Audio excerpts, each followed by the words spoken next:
యోహాను సువార్త 15వ అధ్యాయంలో 16వ వచనం, మీరు నన్ను ఏర్పరచుకొనలేదు, మీరు నా పేరట తండ్రిని ఏమడుగుదురో అది ఆయన మీకు అనుగ్రహించినట్లు. సో మన యొక్క పర్పస్ ఏంటి? దేవుడు మనల్ని లోకంలో ఉంచారు అనంటే ఆయన ఉద్దేశం ఇక్కడ తెలియపరచబడుతుంది. ఏంటి అనంటే, మీరు వెళ్ళి ఫలించుటకును మీ ఫలము నిలిచి ఉండుటకును నేను మిమ్మను ఏర్పరచుకొని నియమించి తిని. మనము ఫలించాలి అనేది దేవుని యొక్క ఉద్దేశమై ఉన్నది. ఏ విషయాల్లో మనం ఫలించాలి? ఫిజికల్గా మనం ఫలించాలి, ఆత్మ సంబంధంగా ఫలించాలి, మానసికంగా, ఆరోగ్యంగా, అన్ని విషయాల్లో కూడా మనం వర్ధిల్లి సౌఖ్యంగా ఉండాలి అనేది యోహాను పత్రికలో కూడా రాయబడింది అనమాట. సో మనము ఫలభరితము అని అంటే కేవలం మెటీరియలిస్టిక్ థింగ్స్లో కాదు, ఈ నూతన సంవత్సరంలో ఆత్మ సంబంధంగా మనం ఫలించేవారుగా ఉండాలి. సో ఫలాల గురించి ప్రభువారు చెప్పారు. ఏమేం ఫలాల గురించి చెప్పారు? ఆత్మ ఫలములు ఫలించాలి, వెలుగు ఫలములు ఫలించాలి, సమస్త విధములైన మంచి ఫలాలు మనం ఫలించాలి అని చెప్తున్నారు. మనకి లూకా సువార్త 13వ అధ్యాయంలో యేసుక్రీస్తు వారు అక్కడ ఒక ఉపమానం చెప్పారు. ఏమన్నారు?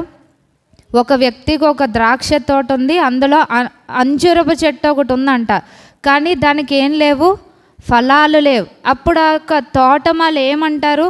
13వ అధ్యాయంలో 7వ వచనం నుంచి చూస్తే, గనుక అతడు, ఇదిగో 3 ఏండ్ల నుండి నేను ఈ అంజూరపు చెట్టున పండ్ల వెదుకు వచ్చున్నాను, కానీ ఏమీ దొరకలేదు, దీనిని నరికివేయము, దీనివలన ఈ భూమి ఏల వ్యర్థమైపోవాలని ద్రాక్ష తోట మాలితో చెప్పాను. సో మనం మందిరానికి వస్తున్నాము, వాక్యాన్ని చదువుతున్నాం, ప్రార్థన చేస్తున్నాం, ఈ లోకంలో దేవుణ్ణి నమ్ముకున్న వారుగా మనం చలామణి అవుతున్నాం, కానీ మనలో ఫలము కనిపించాలి అని చెప్తున్నారు. ఎవరికి అంటే యేసుక్రీస్తు వారు మనల్ని చూసినప్పుడు ఆయనకి మనలో ఫలాలు కనిపించాలంట. సో అందుకని ఇక్కడ ద్రాక్ష తోట వాళ్ళు ఏమంటున్నారు? అయితే వాడు, అయ్యా నేను దాని చుట్టూ త్రవ్వి ఎరువు వేయమట్టుకు ఈ సంవత్సరము కూడా ఉండనేమో. ఇదే ప్రిన్సిపల్ ప్రభు వారు మనకు అప్లై చేశారు. మరి ఒక నూతన సంవత్సరాన్ని ఇచ్చారు అనంటే మన భక్తి, మన యథార్థత, మన నీతి కాదు, కేవలము ఆయన కృప వల్ల ఇంకా మనం నిలిచి ఉన్నాము కనుక ఈ లోకములో మనం ఆయన కొరకు సాక్షులుగా జీవించాలి. ఆయన కోరుకునే ఫలాలు ఈ సంవత్సరంలో మనం ఫలించాలి అని. సో ఎవరు ఫలించగలరు అని అంటే అందరికీ తెలుసు. కీర్తనల గ్రంథం 1వ అధ్యాయంలో ఏముంది? ఫలించాలి అంటే అక్కడ కొన్ని విషయాలు చెప్తున్నారు కదా, ఇది అందరికీ బై హార్ట్ వచ్చేసి ఉంటుంది. కీర్తనల గ్రంథం 1వ అధ్యాయము,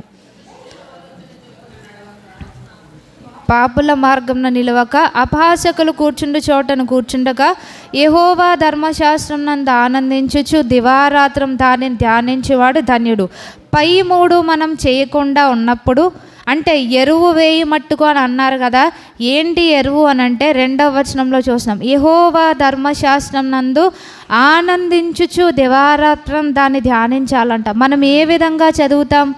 చదవకపోతే మళ్ళా దేవుడు మనకి మేలు చేయడేమో అన్న వ్యూతో మనం చదువుతాం, కానీ ఆయన వాక్యాన్ని బట్టి ఆనందిస్తూ చదవాలి అని చెప్తున్నారు. అందుకని ఏమన్నారు?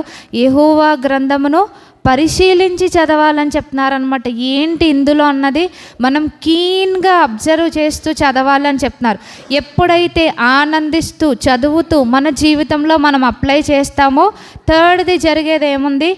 అతడు నీటి కాలువలో యోరను నాటబడినదై ఆకు వాడక తన కాలమందు ఫలమిచ్చు చెట్టు వలె నుండును, అతడు చేయనదంతయు సఫలమగును. సో సఫలం అవ్వాలి, మనం ఫలం ఇవ్వాలి అనంటే దుష్టుల ఆలోచన చొప్పున నడవకుండా, పాపుల మార్గంన నిలవకుండా, అపహాసకులు కూర్చుండే చోటను మనం కూర్చోకూడదు. మనం చెప్పుకున్నాం రాత్రికాల సమయంలో, దేవుడు వాగ్దానాలు మన జీవితంలో నెరవేర్చాలి అనంటే మనం చేయవలసినవి చేయాలి, చేయకూడనివి మన జీవితంలో తొలగించుకోవాలి. ఇందాక వాక్యంలో కూడా విన్నాం, క్రొత్త తైలముతో అంటకట్టబడాలి, లేకపోతే అంటబడాలి అనంటే ఏం చేయాలి?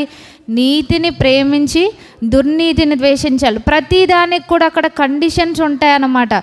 అవి మనం ఫుల్ఫిల్ చేసినప్పుడు, మనం దాన్ని నెరవేర్చినప్పుడు దేవుడు మనలను ఫలభరితులుగా చేస్తారు. సో చెప్పుకున్నాం, మనం ఫలించాలి, మన ఫలము నిలిచి ఉండాలి. ఫలం ఎప్పుడు నిలిచి ఉంటుంది? జనరల్గా మనము ఫ్రూట్ ట్రీస్ చూస్తాం కదా, ఆ సీజన్లో దానికి కండిషన్స్ అన్నీ బాగుండాలన్నమాట. మ్యాంగో సీజన్ అయితే అది ఎప్పుడైతే పిందెలు వేస్తుందో దానికి వాటర్ తగలకూడదు. వాటర్ తగిలితే ఏమవుతుంది?